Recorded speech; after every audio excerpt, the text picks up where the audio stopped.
तो स्वागत है आपका फिर से एक बार हमारे YouTube चैनल पर। यहाँ पे HP टाइट के लिए इम्पॉर्टेंट केमिस्ट्री क्वेश्चंस की बात करेंगे, डिस्कस करेंगे और ये वीडियो नंबर 7 होगा और आपके एग्ज़ाम के लिए बहुत ही महत्वपूर्ण क्वेश्चन रहने वाले हैं। तो चलिए शुरू करते हैं। हमारा आज का क्वेश्चन है oxidation state of chromium in K2Cr2O7 is. Chromium की ऑक्सीडेशन स्टेट बतानी है हमें। तो देखो ऑक्सीडेशन स्टेट किस तरह निकालते हैं, जैसे हमें पता है कि जो ये हम पोटाशियम है इसकी +1 ऑक्सीडेशन स्टेट होती है, क्रोमियम की निकालनी है, इसको x मान लेते हैं और ऑक्सीजन की होती है -2। तो आइए इसको सॉल्व करते हैं। 2x, ठीक है, 2 आ गया हमारे पास क्रोमियम पोटाशियम का, 2x क्रोमियम के लिए और 7 × -2 आ गया हमारे पास ऑक्सीजन के लिए। और यहाँ पे कोई भी ये एनाइन या कैटाइन नहीं है तो हम लिखेंगे =0। और जब हम इसको सॉल्व करेंगे तो ये हमारे पास आ जाएगा इस तरह से और x की वैल्यू आ जाएगी हमारे पास 6। यहाँ पे क्या होगा, ऑप्शन नंबर डी जो है वो बिल्कुल सही हो जाएगा। आगे देखो, in which of these pairs the ions are isoelectronics. हमें बताना है कि इन पेयर्स, ये जो पेयर दिए गए हैं एनाइंस के, आयंस के, इनमें सेम इलेक्ट्रॉन्स किस किस में हैं, सेम इलेक्ट्रॉन्स किस किस में हैं। तो देखो सोडियम की अगर हम बात करें तो सोडियम में कितने होते हैं, 10 होते हैं। यहाँ पे प्लस बोला है तो 1 माइनस कर देंगे, यानी कि इसमें 9 है। मैग्नीशियम की बात करेंगे, सॉरी, जो हमारे पास सोडियम है उसके पास होते हैं 11 इलेक्ट्रॉन्स और एक प्लस साइन है हमारे पास, ये कैटाइन है तो -1 कर देंगे, आ जाएंगे 10। मैग्नीशियम Mg2 पॉजिटिव की बात करेंगे तो मैग्नीशियम के पास 12 इलेक्ट्रॉन होते हैं और +2 है तो यहाँ पे -2 कर देंगे, यानी कि 2 की कमी है, यहाँ पे आ जाएगा 10। तो ये सेम है, यस ये सेम है, तो ऑप्शन नंबर ए बिल्कुल ठीक हो जाएगा। आगे चेक कर लेते हैं, आगे बात करते हैं हम एल्यूमिनियम की। Aluminium Al3 positive cation aluminium कितने होते हैं, 13 होते हैं। और अगर हम बात करते हैं +3 की तो 3 की कमी है तो 10 इलेक्ट्रॉन आएगा, ठीक है। अगर हम बात करेंगे O नेगेटिव की बात करते हैं, आइए, तो O के पास कितने होते हैं, 8 इलेक्ट्रॉन होते हैं और यहाँ पे माइनस है, यानी कि इसके पास 1 इलेक्ट्रॉन एक्स्ट्रा है तो +1 करेंगे तो 9 आ जाएगा, ठीक है। तो ये ऑप्शन नंबर बी नहीं हो सकता क्योंकि ये सेम इलेक्ट्रॉन्स इन दोनों के पास नहीं है। अगर हम बात करेंगे Na+ और O2 नेगेटिव की तो देखो ये आ जाएगा 10 Na, और अगर हम O2 नेगेटिव की बात करेंगे तो ये भी आ जाएगा 8 + 2 = 10। तो ऑप्शन नंबर सी भी बिल्कुल सही होगा। तो both A and C is correct answer. आगे बढ़ो, आगे है which of these is liquid at temperature. इनमें से कौन सा लिक्विड होता है रूम टेम्परेचर पर। ऑप्शन देखो, आयोडीन, ब्रोमीन, सीजियम या फास्फोरस। ऑप्शन नंबर बी बिल्कुल सही हो जाएगा, ब्रोमीन। और ब्रोमीन क्या है, एक नॉन मेटल है, तो ब्रोमीन एक ऐसा नॉन मेटल है जो कि लिक्विड होता है रूम टेम्परेचर में। आगे बात करते हैं, which of these depend upon temperature. इनमें से कौन सा टेम्परेचर पे डिपेंड करता है। तो देखो रिपीटेड क्वेश्चन है, पहले भी पूछा गया था। इसका आंसर क्या होगा, molarity. Option number A is correct answer. आगे बात करते हैं, correct order of acidic strength. Acidic strength का हमें करेक्ट ऑर्डर बताना है। तो देखो दिए गए ऑप्शन में से सबसे ज़्यादा देखो हमारे पास फ्लोरीन है, क्लोरीन है, आयोडीन है, ब्रोमीन है। तो जब हम नीचे की ओर जा रहे हैं तो एसिडिक स्ट्रेंथ जो है वो इंक्रीज़ हो रही है, एसिडिक स्ट्रेंथ जो है वो इंक्रीज़ हो रही है, ठीक है। तो इस हिसाब से हमारे पास सबसे पहले ब्रोमीन यानी कि BBr3 का सबसे ज़्यादा एसिडिक स्ट्रेंथ होगी, BBr3। उसके बाद आयोडीन की, आयोडीन नहीं है। क्लोरीन की बात करेंगे Br, हम बोलेंगे BCl3। तो BCl3 यहाँ पे है, तो ये ऑप्शन नंबर सी जो है वो करेक्ट हो जाएगा। आगे देखो क्वेश्चन नंबर 36, इज़ अ डायप्रोटिक या डायबेसिक एसिड। तो देखो एसिटिक एसिड CH3COOH, तो ये जो है एक डायप्रोटिक एसिड नहीं है, बिल्कुल गलत बात है। फॉस्फोरिक एसिड HNO3, हम बात करेंगे फॉस्फोरिक एसिड की, ठीक है, H3PO4, ठीक है। तो यहाँ पे ये कितना है, 3 आएंगे इसके, तो ये होगा ट्राइप्रोटिक होगा, यानी कि 3 OH जो है वो हम यहाँ से निकाल सकते हैं। सल्फ्यूरिक एसिड H2SO4 की बात करेंगे तो यहाँ से 2 OH जो है वो निकल सकते हैं, तो ये हो जाएगा diprotic. Option number C is correct answer. अगर हम नाइट्रिक एसिड की बात करेंगे HNO3, तो यहाँ से सिर्फ एक ही OH निकलेगा, तो ये क्या होगा, यहाँ से एक ही OH निकलेगा, यानी कि यूनिबेसिक।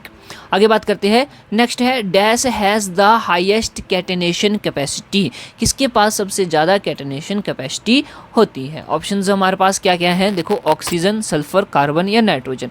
तो यहाँ पे सिंपल सी बात है, कार्बन जो है वो बिल्कुल सही आंसर हो जाएगा। आगे बात करते हैं, which catalyst is used during hydrogenation of oils, oils की हाइड्रोजनेशन करते हैं, ठीक है, तो वहाँ पे कौन सा एलिमेंट कैटलिस्ट जो है वो यूज़ होता है। ऑप्शन देखो पीबी, निकल, प्लेटिनम या कॉपर। तो ये भी रिपीटेड क्वेश्चन है, 3-4 बार रिपीट हो चुका है, निकल इज करेक्ट आंसर। आगे देखो, the most electronegative element among these, तो सबसे ज़्यादा इलेक्ट्रोनेगेटिव कौन होता है, फ्लोरीन होता है। Option number C is correct answer. Next है the most malleable metal is, सबसे ज़्यादा मेलेबल मेटल कौन है, प्लेटिनम, सिल्वर, गोल्ड, आयरन। तो देखो ये सभी के सभी मेटल की एक करेक्टरिस्टिक होती है मेलेबिलिटी, तो सभी के सभी मेटल्स हैं, सभी के सभी मेलेबल हैं, लेकिन सबसे ज़्यादा मेलेबल जो है वो option number C gold is correct answer. Next we move to which among these is used to produced the artificial rain, इनमें से कौन सा आर्टिफिशियल रेन के लिए यूज़ होता है। ऑप्शन देखो copper oxide, carbon monoxide, silver iodide या फिर सिल्वर नाइट्रेट। तो ऑप्शन नंबर सी बिल्कुल सही हो जाएगा, सिल्वर आयोडाइड। नेक्स्ट बात करते हैं, oil of petrol is, oil of petrol किसको बोलते हैं, HNO3, H2SO4, HCl या फिर नन ऑफ दीज। तो ऑप्शन नंबर बी सही हो जाएगा, H2SO4। नेक्स्ट है हमारे पास अगला question, elements of group 16 are called, group 16 elements को क्या बोलते हैं, नोबल गैसेस, नहीं जी ये तो ग्रुप नंबर 18 हो गया। कैल्कोजन्स, हाँ जी chalcogen is correct answer, option number B is correct answer, इसको बोलते हैं chalcogens, group 16 elements. Halogens group 17 आ जाएगा। और अगर हम बात करते हैं नेक्स्ट जो है वो नन ऑफ दिस आगे है, ठीक है। अगला question, natural rubber is polymer derived from, natural rubber का पॉलीमर क्या होता है, इथाइलिन, प्रोपिलीन, आइसोप्रीन या none of this. Option number C is correct answer, isoprene. Next है, rain drops are spherical in shape, तो ये फिर से रिपीटेड क्वेश्चन है, ये किस कारण होता है, ड्यू टू सरफेस टेंशन। तो ये प्रॉपर्टी ऑफ लिक्विड होती है, surface tension is a property of liquids, ठीक है। आगे बढ़ते हैं, yes which vitamin contains cobalt, cobalt कौन से विटामिन में होता है, B6, B2, B1 या फिर B12। ऑप्शन नंबर डी बिल्कुल सही हो जाएगा, विटामिन B12, साइनो कोबाल्टमीन इसका पूरा नाम होता है, ठीक है। आगे बात करते हैं, next the lowest ionisation enthalpy are found in, सबसे कम आयनाइजेशन एंथैल्पी किसकी होती है।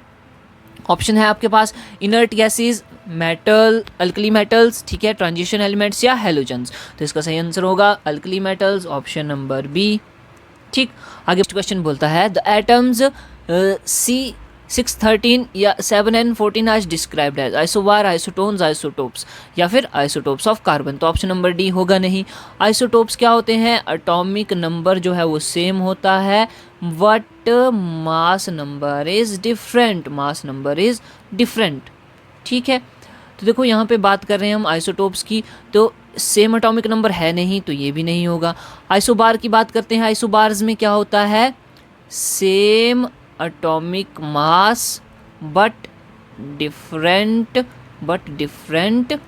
एटॉमिक नंबर, ठीक है। तो यहाँ पे ये भी बात सही नहीं है, तो आइसोटोन्स बिल्कुल सही हो जाएगा। आइसोटोन्स क्या होता है, जिसमें कि नंबर ऑफ न्यूट्रॉन जो है वो बराबर होते हैं। तो देखो 13 - 6 = 7, अगर हम कार्बन की बात करेंगे और नाइट्रोजन की बात करेंगे तो 14 - 7 = 7। तो ऑप्शन नंबर बी जो है वो बिल्कुल सही होगा। आगे बढ़ते हैं, but would be shape of ClF3, तो ये इसको थोड़ा सा ठीक कर लेंगे हम, क्या है ये ClF3, इसके पास क्या है, 3 सिंगल बॉन्ड्स हैं और 2 लोन पेयर हैं, 3 सिंगल बॉन्ड हैं और 2 लोन पेयर हैं। तो अगर हम इसको ड्रॉ करना चाहते हैं तो इस तरह से 2 लोन पेयर बोला गया है, 2 लोन पेयर आ गया हमारे पास, और बोला है 3 सिंगल बॉन्ड्स, ठीक है। तो यहाँ पे 3 सिंगल बॉन्ड फ्लोरीन, तो इसकी शेप कैसी हुई, टी शेप हुई। ऑप्शन नंबर बी जो है वो बिल्कुल सही हो जाएगा, option B, T shaped. Next बात करते हैं, the gas caused Bhopal gas tragedy. अब क्वेश्चन ये है कि भोपाल गैस ट्रेजिडी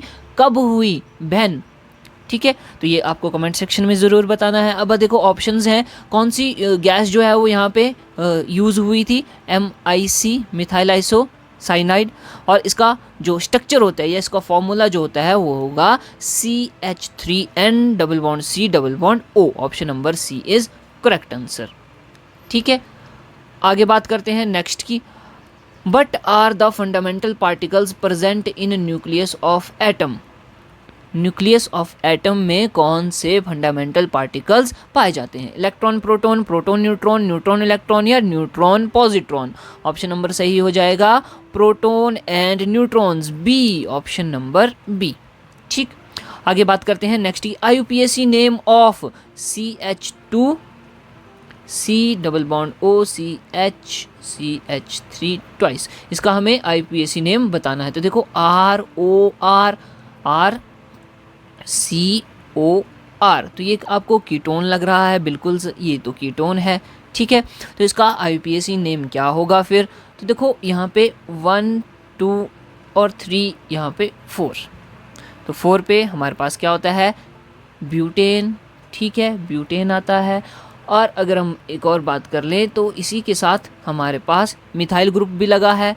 3 पे मिथाइल ग्रुप लगा है। ठीक है, 3 पे मिथाइल ग्रुप लगा देते हैं, मिथाइल ग्रुप, ब्यूटेन आ गया। और 2 नंबर पर हमारे पास क्या लगा है? 2 नंबर पर लगा है कीटोन ग्रुप। तो यहाँ पे आ जाएगा 2 ओन।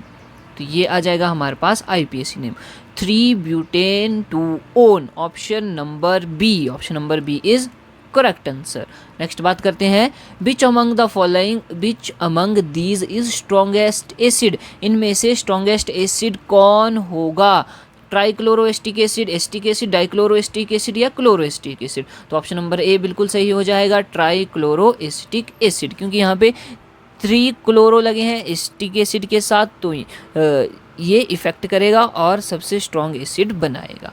नेक्स्ट बात करते हैं, which of these used as test for aliphatic primary amines. देखो टेस्ट से क्वेश्चन आ रहा है कि हमें कौन सा टेस्ट, हमें बताना है कि कौन सा टेस्ट जो है वो एलिफेटिक प्राइमरी अमीन्स के लिए किया जाता है। तो देखो Tollens test, Fehling test, isocyanide test या फिर एजोडाइड टेस्ट। इसका आंसर होगा option number C, isocyanide test. Next बात करते हैं, sodium metal can be stored under. Sodium metal को किसमें रखा जाता है? Option C, kerosene. बहुत ही आसान सा सवाल है। और साथ में पोटाशियम को भी, सोडियम और potassium both are stored in kerosene oil. अगर हम वाटर की बात करते हैं तो वाटर में किसको रखा जाता है? फॉस्फोरस को रखा जाता है। नेक्स्ट मूव करते हैं, which is used as moderator in nuclear reactor. Nuclear reactor में मॉडरेटर के रूप में किसे प्रयोग में लाया जाता है? वाटर, अलम, हैवी वाटर या नन ऑफ दीज। तो water H2O, heavy water D2O। तो option number C is right answer, heavy water. Next बात करते हैं, percentage of free space in BCC यानी कि body centred cubic unit cell is. कितनी होती है परसेंटेज ऑफ फ्री स्पेस? तो ऑप्शन नंबर सी 32%। देखो क्लोज पैकिंग जो होती है यहाँ पे वो कितनी होती है? 68% होती है। और ये होगी हमारे पास पैकिंग। और अगर हम बात करेंगे फ्री स्पेस तो बाकी का फ्री स्पेस बच गया 32% फ्री स्पेस। ठीक है, ये बात हो रही है body centred cubic unit cell की। आगे बात करते हैं, Solvay process is used for the manufacture of. Solvay process किसके मैन्युफैक्चर के लिए यूज़ की जाती है? NaOH, sodium hydroxide, Na2CO3, sodium carbonate, या फिर NH3 अमोनिया, या फिर NaCl सोडियम क्लोराइड। तो यहाँ पे सही आंसर होगा option B, Na2CO3। Important question है। नेक्स्ट बात करते हैं, yes which of these is weakest acid. इनमें से कौन सा वीक एसिड है? तो देखो यहाँ पे अगर दिए गए ऑप्शंस में से सही ऑप्शन होगा ऑप्शन सी, LiOH। आगे है, इन फायर एक्सटिंग्विशर में हम क्या यूज़ करते हैं? ऑप्शंस हैं सोडियम बाइकार्बोनेट, सोडियम कार्बोनेट, या फिर इसको बोलेंगे बेकिंग पाउडर CaOCl2, या नन ऑफ दिस। इसका आंसर होगा option B, sodium carbonate. Sodium carbonate का यूज़ कहाँ करते हैं हम? फायर एंड एक्सटिंग्विशर्स में। ठीक है, तो दोस्तों ये था हमारा आज का सेशन। उम्मीद करता हूँ कि ये आपके लिए इम्पॉर्टेंट रहेगा, हेल्पफुल रहेगा। इसी प्रकार की वीडियोस के लिए हमारे साथ बने रहें, सब्सक्राइब करें हमारा चैनल और शेयर करें वीडियो को। मिलते हैं नेक्स्ट वीडियो में। जय हिंद, जय भारत।